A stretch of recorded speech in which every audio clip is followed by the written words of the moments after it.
पितृदोष है, ये आपको कैसे मालूम पड़ेगा?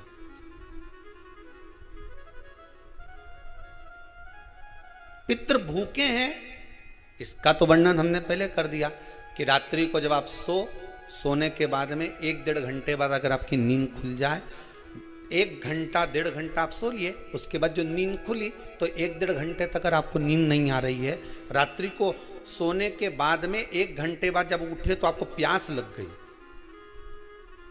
भूख लगने लगी, प्यास लगने लगी कि मेरे को पानी पीना पड़ेगा, घबराहट हो रही, पानी पीना पड़ेगा। 1-1.5 घंटे सोने के बाद अचानक नींद खुले और आपको प्यास लगे, समझ लेना आपके पितृ भूखे हैं और प्यास है।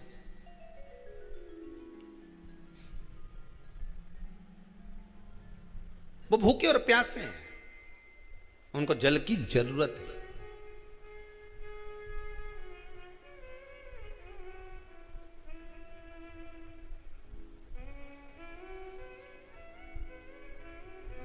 किसी भी नदी में, सरोवर में, कुंड में, बावड़ी में, तालाब में, आप तीर्थ में जाकर जब स्नान करते हैं तो स्नान करने के बाद एक काम का नियम बना लो कि अपने हाथ की अंजलि में जल लेकर अपने पूर्वजों को देना। प्यासे रहते हैं, भाग मांगते हैं।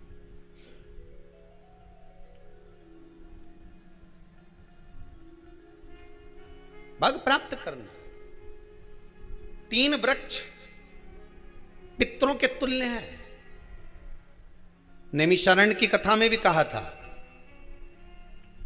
3 वृक्ष पितरों के तुल्य हैं। पहला पीपल, दूसरा बट वृक्ष, तीसरा बेलपत्र का वृक्ष। ये पितरों के तुल्य हैं। अगर आपको रात्रि में नींद नहीं आ रही है, ऐसा लगता है कि रात्रि को 1 घंटा 1.5 घंटा सोने के बाद कुछ गलत गलत विचार आने लगते हैं, नींद सुबह 3 बजे तक 4 बजे तक नहीं आती, 4 बजे के बाद फिर नींद आती है, तो एक प्रैक्टिकल जरूर कर कर देखना। एक प्रैक्टिकल करने में क्या जाता है, प्रयास करने में क्या कुछ जाता है क्या? प्रैक्टिकल कर कर देखना कि कहीं सियोर वाला महाराज झूठ तो नहीं बोल रहा, तो प्रैक्टिकल करने में कुछ नहीं जाए। 1 लोटा पानी लो, उसमें थोड़ा सा कच्चा दूध डाल लीजिए, श्राद्ध पक्ष चल रहा है, बेलपत्री का पेड़ या पीपल का पेड़ या बट का पेड़, इन पेड़ के नीचे ले जाकर उस दूध को दोपहर में सुबह 10 बजे से लेकर 12 बजे के बीच में ले जाकर चढ़ा दीजिए। रात्रि को फिर ना आपको प्यास लगेगी, ना भूख लगेगी, नींद एक बार लगी तो सुबह ही खुलेगी। प्रैक्टिकल करने में क्या जाता है? पानी डालने में तुम्हारा कुछ जाएगा? अरे बोलो तो सरी, हमें 10 रुपया का दूध जरूर उसमें, और तुम इतनी चतुर हो, इतना सारा दूध थोड़ी डालोगी, तुम 2 घंटा लगेगा। कहाँ तुम इतना डालने वाली हो है?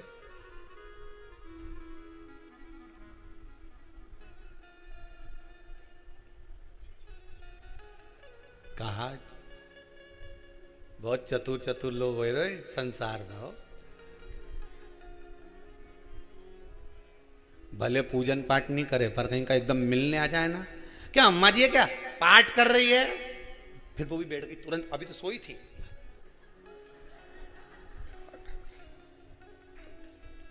तुरंत। क्यों पंडित जी हैं क्या, उनसे थोड़ा काम है, अभी माला जप रहे हैं, मालूम पड़े पंडित जी तो आराम से सेव फल खा रहे थे। अब प्लेट सोफा के नीचे घुसे,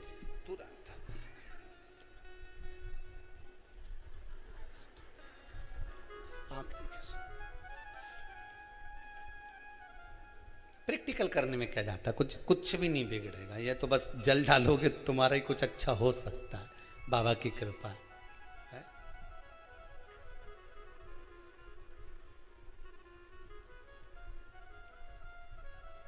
तीन वृक्ष पितरों के तुल्य हैं। पहला जम के बोलिए पीपल, दूसरा बट वृक्ष, तीसरा बेलपत्री का वृक्ष। तीनों पीपल के वृक्ष में 52,000 ब्राह्मण एक साथ निवास करते हैं, इसलिए पितृतुल्य है। बट वृक्ष ब्रह्मा जी के मस्तक से बना, इसलिए पितृतुल्य है। और बेलपत्री का वृक्ष माता पार्वती जी के अश्रु से बना। जब आंसू गिरे थे माता जगत जननी जगदम्बा पार्वती के, उस समय पर पितृलोक में हलचल उत्पन्न हो गई थी। हमारी नातिन की आंख में आंसू कैसे आ गए? मैनावती की पुत्री है,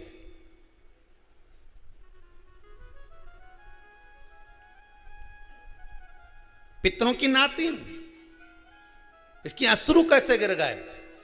पार्वती जी ने कहा ये आंसू नहीं, मेरा पुण्य भाग प्रकट करती हूं बेलपत्री के रूप में। तो पितरों ने वर दिया था कि ये बेलपत्री का वृक्ष हमारा आशीर्वाद है, इसके नीचे अगर कोई दीप लगाता है, शिव को स्पर्श कर चढ़ाता है, उसके पितरों की शांति होगी। हम स्वयं उसको आशीर्वाद देने के लिए पधारेंगे। बेलपत्र का वृक्ष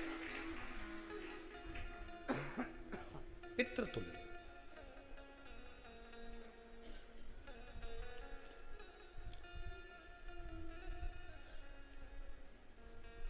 तो रात्रि को अगर भूख लग रही है, प्यास लग रही है, तो पितृदोष है। दूसरा पितृदोष का लक्षण बताया, घर में कोई शुभ कार्य ना हो, वंश की वृद्धि ना हो।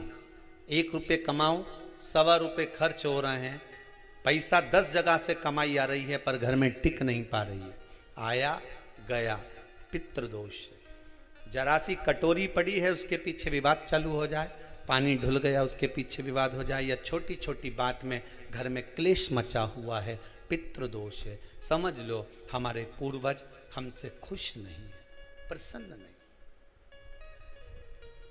कोई कहता है गुरुजी श्राद्ध बड़े बेटे को करना चाहिए कि छोटे को करना चाहिए? शिव महापुराण की कथा कहती है, अगर जायदाद का पूरा हिस्सा बड़े ने लिया हो और तुमने अपनी माता का दूध ना पिया हो तो एक ही को कर लेने दो। अगर माता का दूध पिया है और अगर एक अंगूठी भी ली है, जरा सा एक कपड़ा भी अगर सास का लिया है, तो श्राद्ध तो तुझे करना ही पड़ेगा, करना ही पड़ेगा। तूने मेरा दूध पिया है तो बिल्कुल जम के तो बोलो।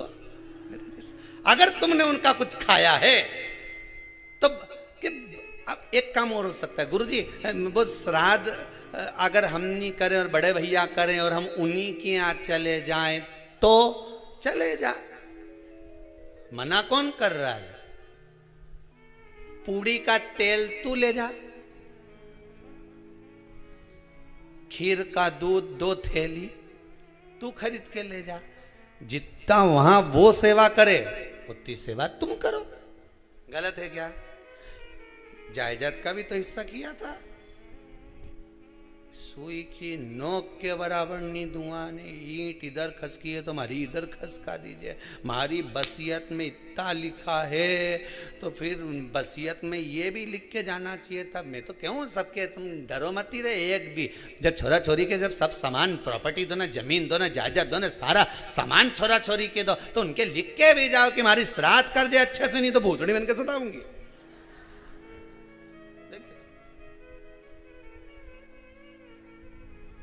श्राद्ध करो।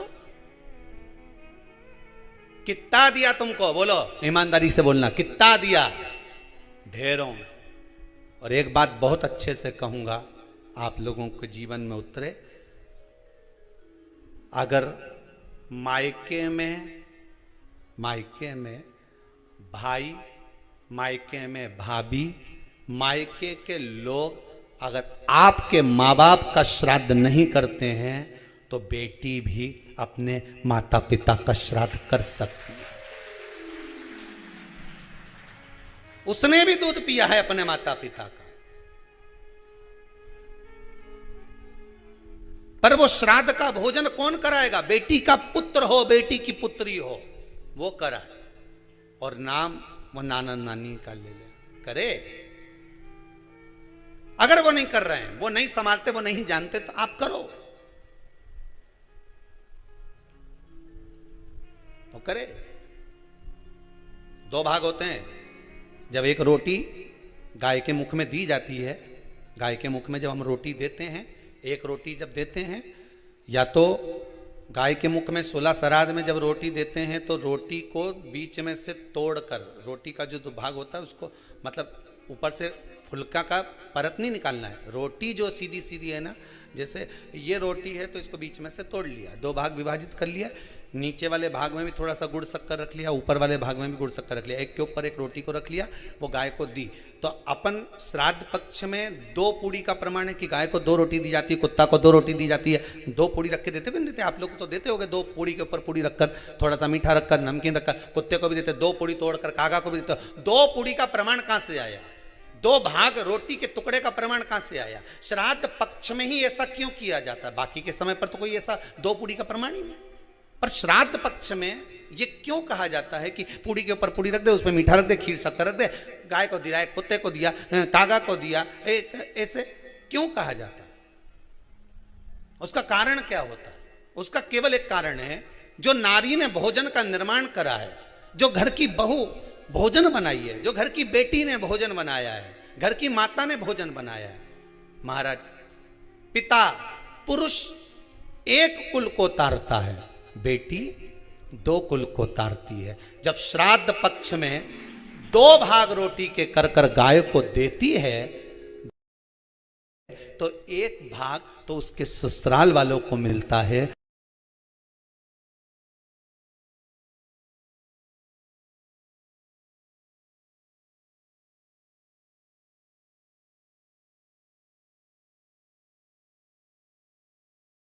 मायके को भी मिले, ससुराल को भी। जब गया जी का पिंड होता है तो नाना नानी सबका स्मरण कराया जाता है। 2 भाग,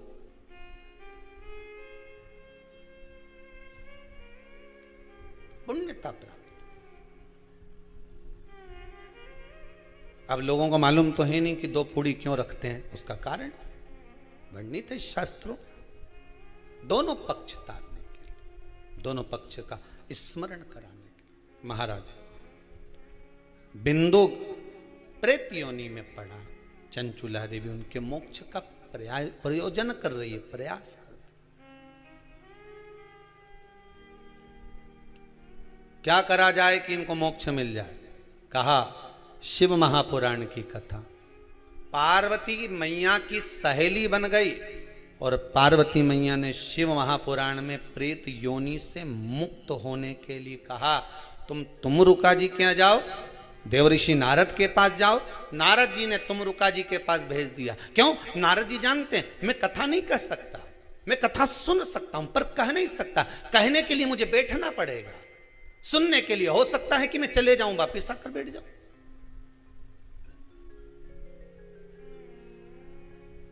तुमरुका जी से कहा कथा कह दोगे?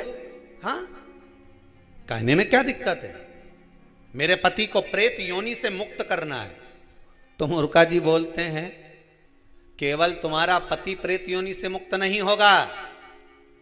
तुमरुका जी ने शिव महापुराण में कहा, सुनो चंचुला देवी, केवल एक व्यक्ति शिव पुराण से नहीं तरता, इस बिंदुक जैसे ना जाने कितने प्रेत इस वायुमंडल में घूम रहे होंगे, ना जाने कितने पितर, ना जाने कितने आहूत, ना जाने कितने वासुक इस वायुमंडल में घूम रहे होंगे।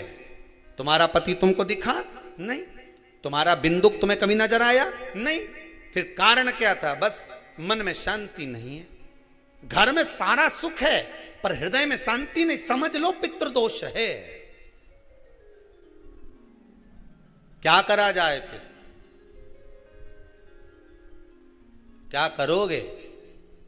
महाराज, हृदय शांति, हृदय शांति। केवल एक अकेला बिंदुक शिव महापुराण की कथा सुनकर नहीं तरेगा। तुमरुका जी कहते हैं जिस समय पर मैं शिव महापुराण की कथा कहूंगा, सुनो चंचुला देवी, इस संसार के इस भूमंडल पर मृत्यु लोक में जितने भी जीव इस संसार सागर में भटक रहे होंगे, शिव महापुराण की कथा सुनकर वो भी तर जाएंगे। ये अकेली बिंदुक को तारने वाली नहीं है, इस मृत्यु लोक में जो विराजमान, आज भी नियम है महाराज, श्राद्ध का भोजन टेबल पर नहीं कराया जाता। श्राद्ध का भोजन ब्राह्मण को कुर्सी पर बिठाकर नहीं कराया जाता। श्राद्ध का भोजन किसी जाता। श्राद्ध का भोजन आज भी प्रमाण है कि ब्राह्मण के लिए भूमि पर आसन लगना चाहिए और जमीन पर बैठकर कराना चाहिए। तब क्यों? क्योंकि इस भूमि पर बैठकर जब भोजन कराएंगे, इसी भूमि से ना जाने कितने पितृ गए, कितने तर्पण हुए, कितनी तिलांजलि हुई, इसी भूमि से, इस रज से, इस कण से ना जाने कितने जीव चल गए। अब लकड़ी पर या टेबल पर या कुर्सी पर बैठकर ब्राह्मण को भोजन कराने का प्रमाण नहीं है। अब आपका फैशन ज्यादा हो गया तो बात दूसरी है। पंडित जी ऊपर बैठ के खा लोगे क्या? पंडित जी तो बोल देंगे अच्छा है, खिला दो।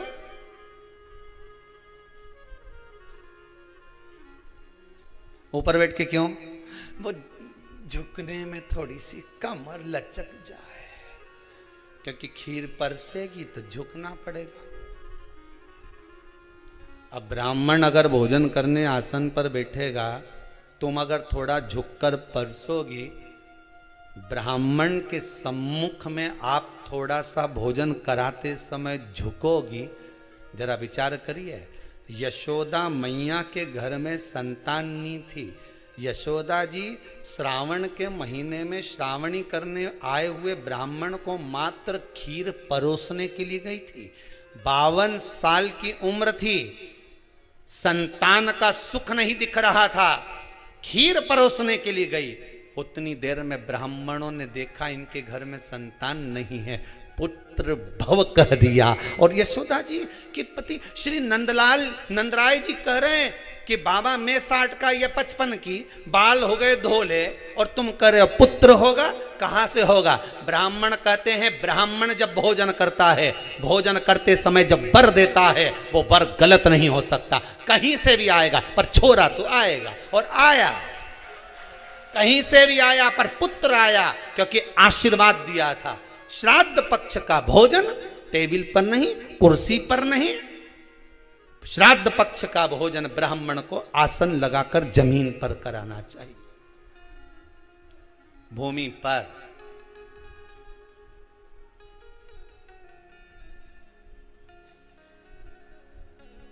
अब आजकल के ब्राह्मण भी थोड़े नीचे,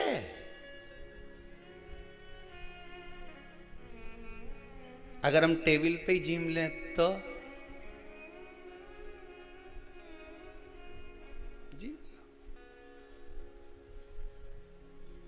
अब क्या बोले भी तो क्या बोले, तुम ही बताओ।